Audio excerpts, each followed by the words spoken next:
នេះនើតនេះស្វានេះនើតនេះស្វាតែខាងភ្លើងវាអត់មានភ្លើង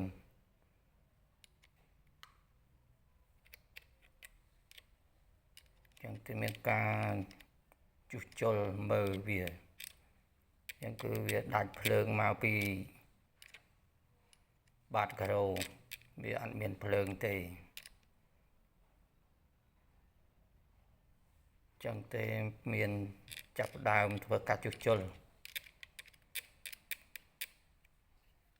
នេះភ្លើងនេះណានើត